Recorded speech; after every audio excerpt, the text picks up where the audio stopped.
দেখো লক্ষ্মী পূজার আলপনা দিচ্ছি। এই দেখো, এটা একটু দেখিয়ে দে। এতে হচ্ছে চালের গুঁড়ো আর একটু আলতা মিক্স করেছি, কারণ কি সাদা টাইলস না, অত বোঝা যায় না, তার জন্য আমি একটু কালার মানে আলতা মিক্স করেছি।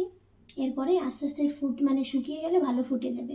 এখন তো অত ভালো বোঝা যাচ্ছে না, এটাই অসুবিধা এই সাদা টাইলসের। তো তোমাদের অল্প অল্প করে দেখাবো।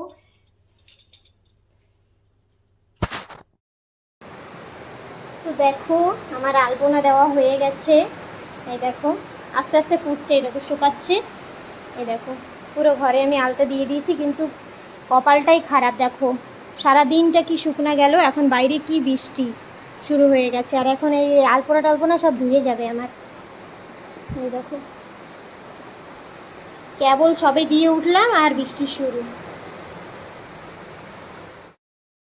এইদিকে এইদিকে দেখা, এই দেখো আমার সব গোছানো হয়ে গেছে প্রায় প্রায়। একটু পরে পুজো শুরু করে দেব। এই দেখো সব কিছু দেখিয়ে দে। এখনো ঘরটার বসানো হয়নি, একটু পরে বসাবো। কেবল সব সাজানো হয়েছে প্রায়।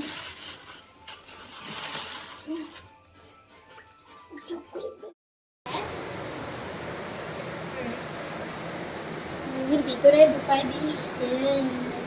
ঠিক আছে, এবার ঠাকুরের প্রসাদ উঠাবো।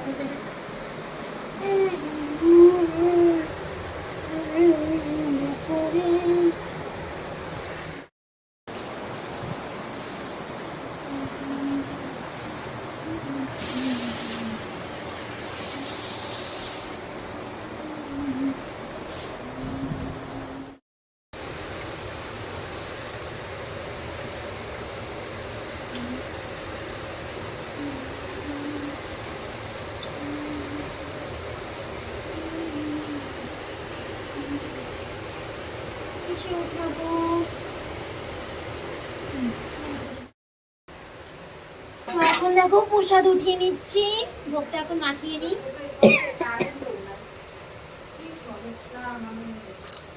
এখন আমি একটু প্রসাদ মেখে নিই। একটু সুহান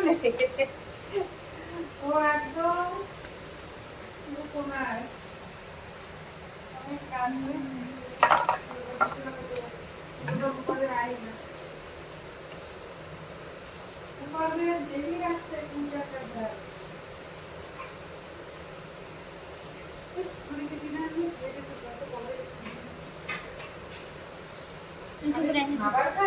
একটু ক্ষীরও দিয়ে দেবো ঠাকুরের প্লেটে। রাহে দিতে যেটু রেখে দিচ্ছি।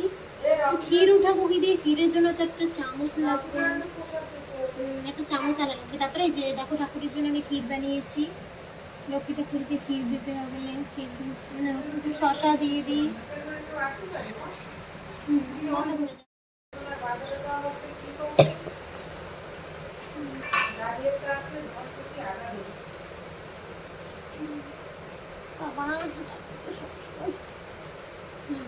বন্ধ করে